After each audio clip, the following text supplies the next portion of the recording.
নমস্কার দর্শক বন্ধু, আজ আমি আপনাদের সঙ্গে কেইআই ইন্ডাস্ট্রির রেজাল্ট এবং কনকলের ম্যানেজমেন্ট যে আউটলুক শেয়ার করেছে সেটা নিয়ে একটা ডিসকাশন করব। এই সেক্টর এই আলোচনা থেকে কিন্তু আপনারা আশা করি কেবিল এবং ওয়্যার সেক্টরকে কিভাবে রিসার্চ করবেন সেখান থেকে কিন্তু একটা দারুণ ইনসাইট পাবেন। তো সুতরাং ভিডিওটা না কেটে পুরোপুরি দেখুন। একটু লেন্দি ভিডিও হতে চলেছে, কিন্তু এখান থেকে কিন্তু আমি আপনাকে গ্যারেন্টি দিচ্ছি 100% আপনি কিছু শিখবেনই।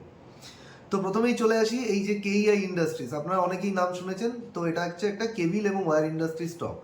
তো কোম্পানির পারফরমেন্স দিয়ে আমরা শুরু করব। সহজ ভাষায় বলতে গেলে কেবিল এবং ওয়্যার কোম্পানি মানে আপনারা বুঝতেই পারছেন, বিভিন্ন ধরনের কেবিল তারা তৈরি করে।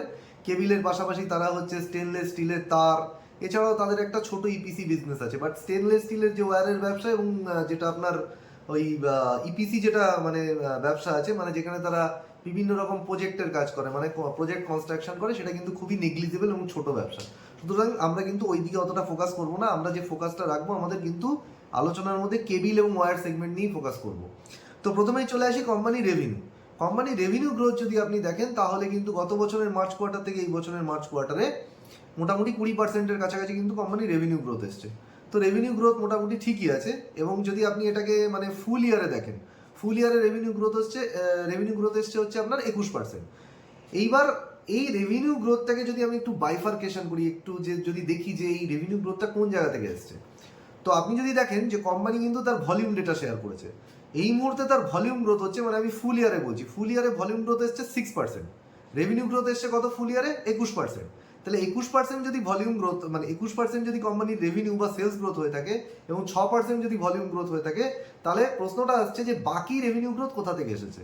তো বাকি যে রেভিনিউ গ্রোথ সেটা কিন্তু ইনভেন্টারি গেইনের কারণে এসছে। এবার কথা হচ্ছে ইনভেন্টারি গেইন কিভাবে হলো। আমরা জানি লাস্ট 1 বছর ধরে কিন্তু কপার এবং অ্যালুমিনিয়াম হচ্ছে, যেটা হচ্ছে আপনার কেবিল এবং ওয়্যারের হচ্ছে প্রধান র ম্যাটেরিয়াল, তার দাম কিন্তু বেড়ে চলেছে। এবার এই কপার এবং অ্যালুমিনিয়ামের দাম যখন ধীরে ধীরে বাড়তে শুরু করেছিল, কোম্পানি কিন্তু জানতো যে এখান থেকে কিন্তু আরো মানে কপার এবং অ্যালুমিনিয়ামের দাম বাড়বে। তারা কি করেছিল, তাদের যে এই যে র ম্যাটেরিয়াল কপার এবং অ্যালুমিনিয়াম সেটা তারা অ্যাডভান্সে কিন্তু কিনে রেখে দিয়েছিল। এইবার যখনই কপার এবং অ্যালুমিনিয়ামের দাম বেড়ে গেছে তখনই কিন্তু তারা তাদের যে প্রোডাক্টটা সেটাকে কিন্তু বেশি দামে বেচেছে। এই যে বেশি দামে বেচেছে তার জন্যই কিন্তু তাদের ইনভেন্টারি গেইন হয়েছে।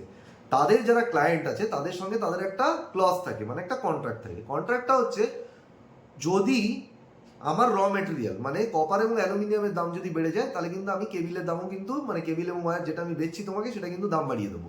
তো জেনারেলি কি হয়েছে এক্ষেত্রে, তারা যখন কিনেছে সেটা কিন্তু তারা অ্যাডভান্সে মানে কম দাম যখন ছিল মোটামুটি সেই প্রাইসে কিনেছে।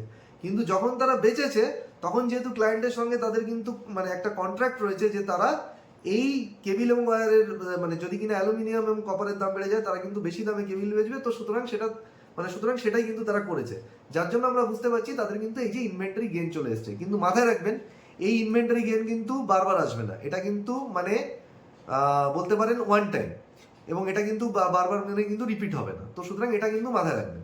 এবার যদি আমরা চলে আসি, যদি এই কোয়ার্টারের ভলিউম গ্রোথ দেখি, আমরা দেখলাম সারা বছরের ভলিউম গ্রোথ কত 6%। যদি আপনি কোয়ার্টার ভলিউম গ্রোথ দেখেন, মানে কোয়ার্টার মিনস লাস্ট বছরের মার্চ কোয়ার্টার থেকে এই বছরের মার্চ কোয়ার্টার 2% মাত্র ভলিউম গ্রোথ এসছে। তো ভলিউম গ্রোথটা এত কেন কম, মানে আমরা বুঝতে পারছি মেন রেভিনিউ গ্রোথ এসছে কিন্তু এই ইনভেন্টারি গেইন থেকে। ভলিউম গ্রোথ কম হওয়ার কারণটা কি, ভলিউম গ্রোথ কম হওয়ার কারণ কিন্তু ডিমান্ড নয়। মানে আপনাদের মনে হতে পারে যে ভলিউমের গ্রোথ আসেনি মানে কোম্পানির কাছে ডিমান্ড নেই। কেবিল এবং ওয়্যারের কিন্তু হিউজ ডিমান্ড রয়েছে। সমস্যা হচ্ছে কোম্পানির যে সাপ্লাই দেওয়ার ক্যাপাসিটি কিন্তু ছিল না, মানে কোম্পানির যে পুরনো ক্যাপাসিটি ছিল সেগুলো কিন্তু ফুল ইউটিলাইজেশনে চলে গেছে। এবং কোম্পানি আমরা জানি যে রিসেন্ট আপনার যে নতুন ক্যাপাসিটি তার ফেজ 1 কিন্তু এসেছে এই ডিসেম্বর মাসে। সুতরাং সেটা কিন্তু এখনো পুরো দমে কিন্তু চালু হয়নি। তো পুরনো যে সমস্ত কোম্পানি প্ল্যান সেগুলো কিন্তু ফুল ইউটিলাইজেশনে চলেছে। ফলে কি হয়েছে, কোম্পানির কাছে অর্ডার এসেছে কিন্তু কোম্পানি সেই অর্ডারগুলোকে অনেক ক্ষেত্রে নিতে পারেনি, অনেক ক্ষেত্রে সেই অর্ডারগুলোকে কিন্তু তারা রিজেক্ট করে দিয়েছে।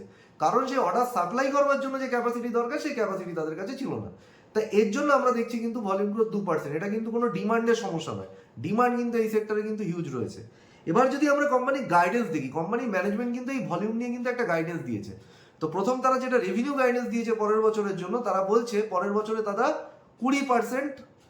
20% বা তার আশেপাশে 20% বা তার আশেপাশে কিন্তু রেভিনিউ গ্রোথ করবে। এবার এই রেভিনিউ গ্রোথটা আসবে কোথা থেকে, তার জন্য কিন্তু তারা ভলিউম গ্রোথের গাইডেন্স দিয়েছে। এই 20% যে রেভিনিউ গ্রোথ তার মধ্যে 17 থেকে 18% আসবে ভলিউম গ্রোথ থেকে। তার মানে আমি বুঝতে পারলাম যে আগে যদি আমাকে রেভিনিউ গ্রোথ করতে হয় আমাকে কিন্তু বেশি বেশি করে প্রোডাক্ট সেল করতে হবে, আমাকে বেশি বেশি করে কিন্তু মাল সাপ্লাই দিতে হবে ক্লায়েন্টকে, তবেই কিন্তু আমার কিন্তু রেভিনিউ গ্রোথ আসবে। এই বারবার কিন্তু এটা সম্ভব নয় যে আমার এই কেবিল এবং ওয়্যারের দাম অনন্তকাল ধরে বাড়তে থাকবে, র মেটেরিয়ালের দাম, আর আমি কিন্তু সেটা মানে আমার ক্লায়েন্টকে পাস অন করে দেবো এবং বেশি দামে কিন্তু জিনিস বেচবো এবং সেখান থেকে রেভিনিউ আসবে, এটা সম্ভব নয়। তো সুতরাং কিন্তু এই ভলিউম গ্রোথ থেকে কিন্তু আগামী দিনে রেভিনিউ আসবে। তো 20% রেভিনিউ গ্রোথের মধ্যে 17-18% হচ্ছে ভলিউম গ্রোথ এবং বাকিটা আসবে কিন্তু এই কেবিল প্রাইসের মানে কমা বাড়াতে, কেবিল প্রাইস যেটা বাড়বে সেখান থেকে। এবার এখানে যেটা আমরা দেখতে পাচ্ছি কেবিল প্রাইস কিন্তু অনেকটাই মানে কেবিল প্রাইস মানে আমি বলতে চাইছি কপার এবং অ্যালুমিনিয়ামের প্রাইস, এখানে কপার এবং অ্যালুমিনিয়ামের প্রাইস কিন্তু অনেকটাই কিন্তু এক বছরে বেড়ে গেছে। তো এখান থেকে আপসাইড কপার এবং অ্যালুমিনিয়ামের বাড়ার পোটেনশিয়াল আগে যতটা বেড়েছে সেখান থেকে কিন্তু কম।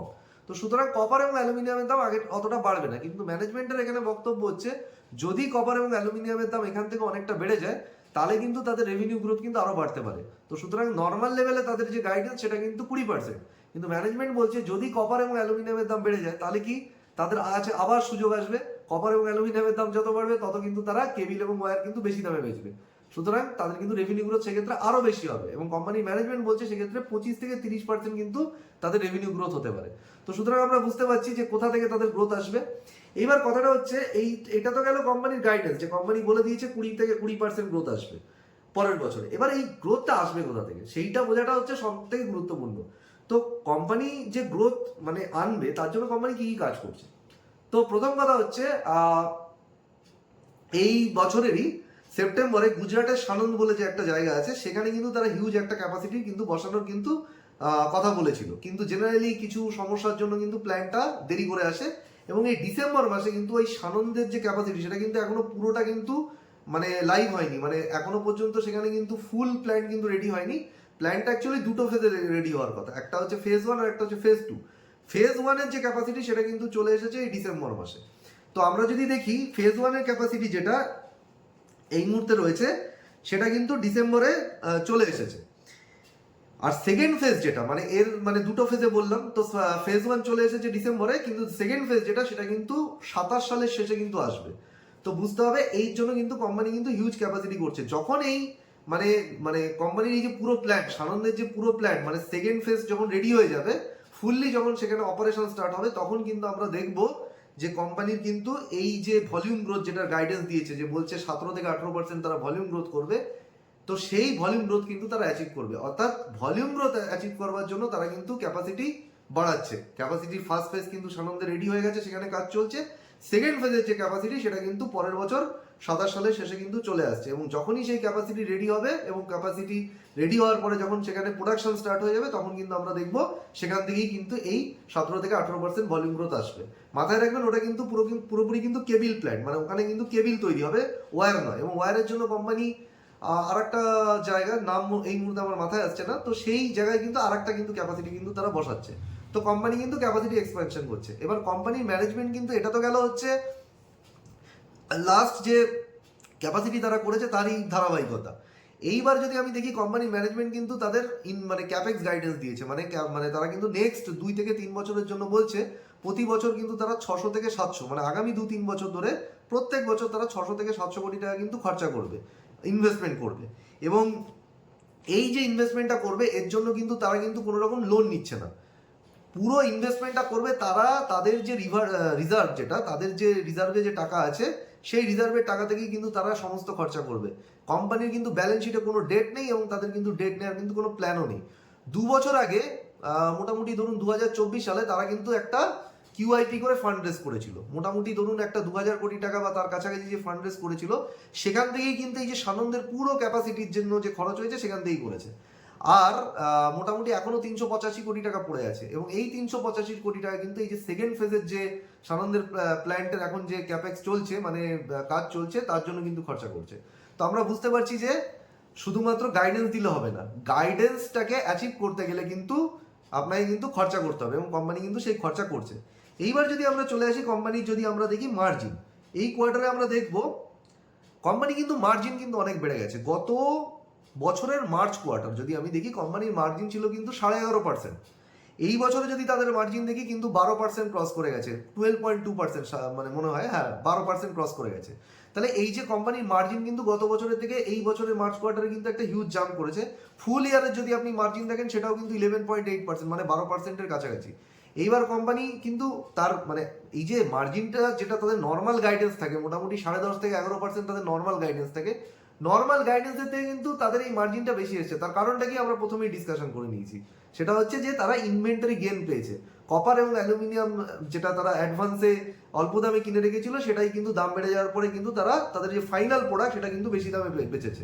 এর জন্য কিন্তু আমরা দেখছি মার্জিন কিন্তু কিছুটা বেশি এসেছে, কিন্তু এই মার্জিন কিন্তু সাস্টেনেবল নয়। তো প্রথম কথা হচ্ছে এই মার্জিনটা বাড়লো কেন?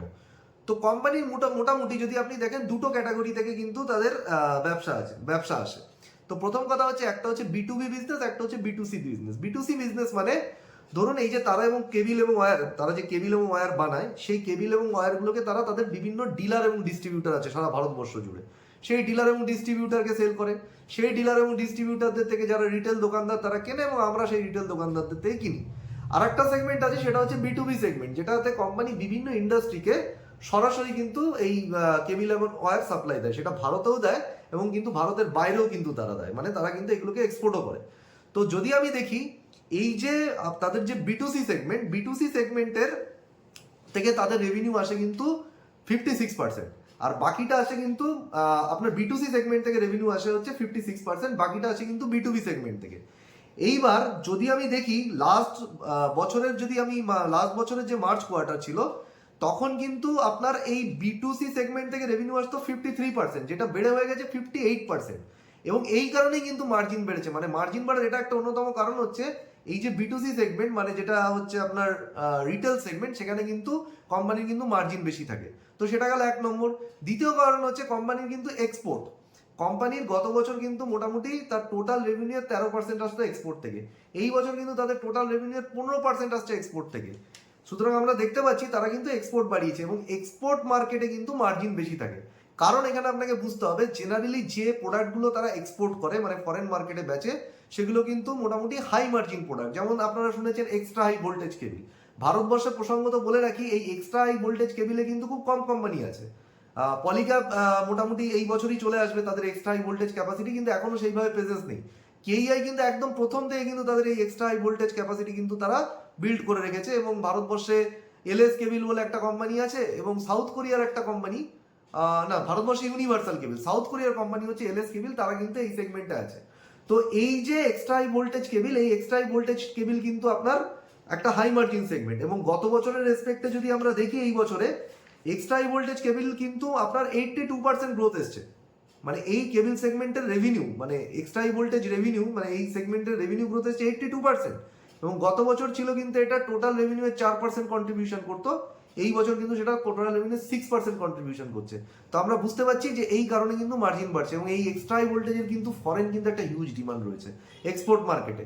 তার কারণ হচ্ছে এই এক্সট্রা হাই ভোল্টেজ কোথায় লাগে, এই যে ধরুন পাওয়ার প্ল্যান্টে যে বিদ্যুৎ উৎপাদন হচ্ছে, সেইটাকে আপনার পাওয়ার গ্রিডে পাঠানোর জন্য মানে যে কেবিল প্রয়োজন হয়, মানে আপনি যে প্ল্যান্টে যে বিদ্যুৎ তৈরি হচ্ছে সেটাকে তো গ্রিডে পাঠাতে হবে, তার জন্য যে হাই ভোল্টেজ কেবিল লাগে সেই কেবিল বানায়। তো সুতরাং এটা একটা হাই মার্জিন সেগমেন্ট এবং এটাতে কিন্তু বেসিক্যালি এক্সপোর্ট ডিমান্ডটাই কিন্তু বেশি। তো আমরা বুঝতে পারছি কোম্পানির কিন্তু যে এক্সপোর্ট সেটা কিন্তু গত বছরে 13% ছিল, এই বছরে সেটা বেড়ে হয়েছে 15%। কিন্তু আপনি যদি মানে লাস্ট বছরের মার্চ কোয়ার্টার থেকে এই বছরের মার্চ কোয়ার্টার দেখেন, সেখানে দেখবেন কিন্তু এক্সপোর্ট রেভিনিউ কিন্তু 10% ফল করেছে। এবার আমাদের বুঝতে হবে কেন ফল করলো। এইটা কিন্তু একটা শর্ট টার্ম ফল, মানে এটাতে নিয়ে লং টার্মে চিন্তা করার কারণ নেই। কেন? কারণ তাদের মেজরিটি অফ দ্য মানে এক্সপোর্ট কিন্তু তারা করে কিন্তু আপনার মিডল ইস্টে, আর আমরা সবাই জানি মিডল ইস্টে যুদ্ধ চলছে, সেই জন্য তারা কিন্তু ইচ্ছে করেই কিন্তু মিডল ইস্টে কিন্তু এক্সপোর্ট এবার কম করেছে, যে কারণে কিন্তু আমরা দেখতে পাচ্ছি যে এক্সপোর্ট রেভিনিউটা কিন্তু পড়ে গেছে। কিন্তু এটা কিন্তু একটা শর্ট টার্ম ট্রেন্ড, এটা কিন্তু লং টার্ম ট্রেন্ড নয়। লং টার্মে কিন্তু তারা এক্সপোর্ট আরো বাড়াবে এবং কোম্পানির ম্যানেজমেন্ট গাইডেন্সও দিয়েছে সেটা। এখন এই মুহূর্তে তাদের এক্সপোর্ট কত? এই মুহূর্তে তাদের এক্সপোর্ট 15% বললাম, এটা কিন্তু ম্যানেজমেন্ট বলছে 27 সালের শেষে তারা এটাকে 20% নিয়ে যাবে, মানে টোটাল রেভিনিউয়ের 20% হবে আসবে কিন্তু এক্সপোর্ট থেকে। তো সুতরাং আমরা বুঝতে পারছি এখানে কিন্তু মার্জিন কিন্তু আরো বাড়বে।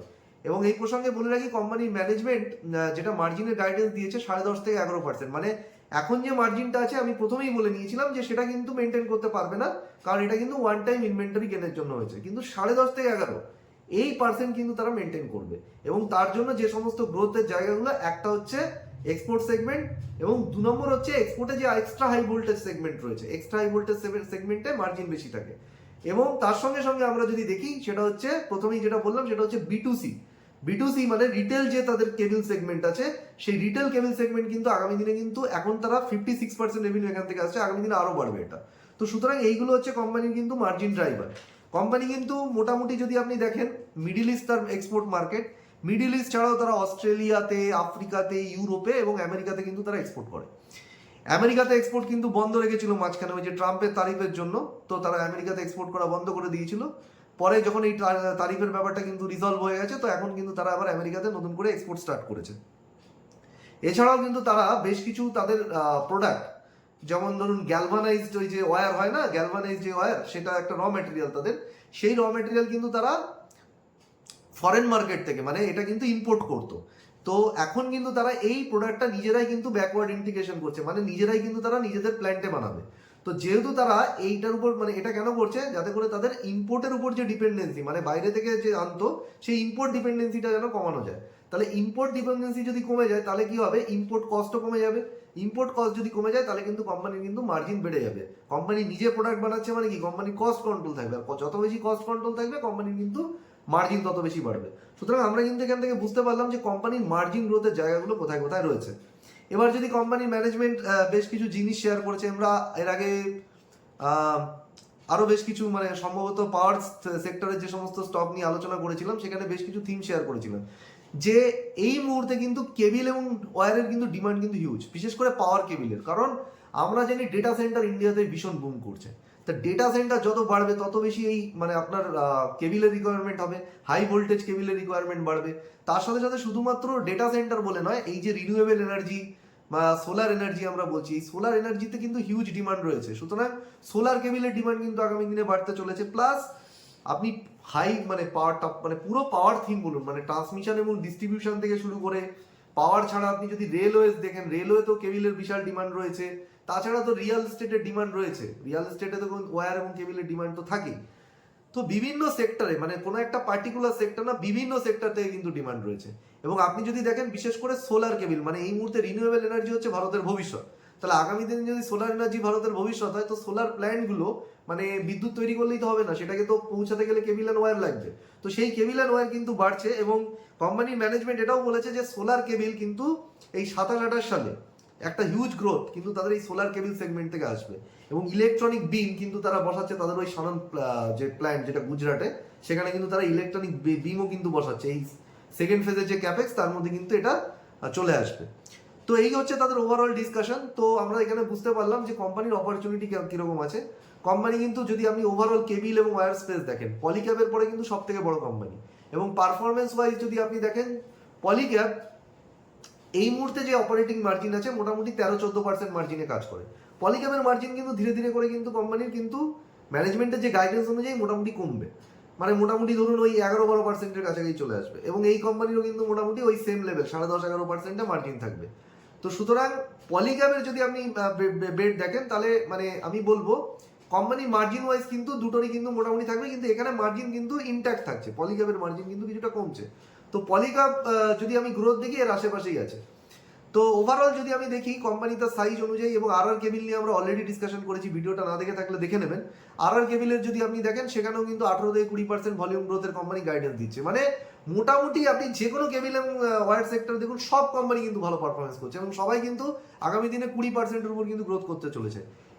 আপনি যদি মোটামুটি পুরো সেক্টরের গ্রোথ দেখেন তাহলে কিন্তু এই মুহূর্তে আপনার 12-13% পুরো সেক্টরই গ্রোথ করছে। এবং আগামী দিনে এই সেক্টর আরো অনেক কোম্পানি দেখবেন, ধীরে ধীরে বহু ছোট কোম্পানি এসএমই সেগমেন্টে কিন্তু আইপিও এসছে, আরো বহু কোম্পানি কিন্তু এই সেগমেন্টে আইপিও আসতে চলেছে। তো সুতরাং অপরচুনিটি সাইজ কিন্তু এখানে হিউজ। এবং আমি বারবার সবাইকে বলি, যারা আমার ভিডিও দেখছেন, ভালো করে প্রপার রিসার্চ করুন পুরো কেবিল এবং ওয়্যার সেক্টর সম্পর্কে, এবং যে কোনো একটা স্টক আপনাদের রিসার্চ অনুযায়ী যেটা সঠিক মনে হয় সেটাকে কিন্তু আপনাদের পোর্টফোলিওতে রাখুন। আচ্ছা, আর একটা জিনিস যেটা মানে হ্যাঁ, সেটা হচ্ছে এই যে মিডিল ইস্টের যে ইস্যুটা, সেটা কিন্তু মানে একটা শর্ট টার্ম ইস্যু, এটা নিয়ে ঘাবড়ানোর প্রয়োজন নেই। কারণ হচ্ছে মিডিল ইস্টের ইস্যু কিন্তু মিটে যাবে, এটা কিন্তু শর্ট টার্ম ইস্যু ছিল। এবং কিছুদিনের জন্য এই হরমুজ প্রণালী যে বন্ধ ছিল তার জন্য কি হয়েছে, শিপিং রেস্ট্রিকশন ছিল, ফলে কি হয়েছে কোম্পানির যে ফ্রেট কস্টটা বেড়ে গেছে। কারণ হচ্ছে উল্টো মানে অনেক ঘুর পথে কিন্তু জার্নি করতে হয়েছে, যেহেতু হরমুজ প্রণালী বন্ধ ছিল। সেই জন্য ঘুরপথে জার্নি করার জন্য যে ফ্রেট কস্ট সেটা কিন্তু কোম্পানির বেড়ে যায়, এবং কোম্পানি কিন্তু বলছে যে এই ফ্রেট কস্ট বেড়ে যাওয়াটা তাদের কাছে খুব একটা সমস্যা নয়, কারণ যেহেতু তাদের ওভারঅল কস্ট বেড়ে গেছে, তারা কি করবে, তাদের প্রোডাক্টের দাম কিন্তু বাড়িয়ে দেবে, মানে পুরোটা বাড়াবে না, 50% বাড়িয়ে দেবে কাস্টমারের জন্য, মানে কাস্টমারকে 50% বেশি দামে বিক্রি করবে।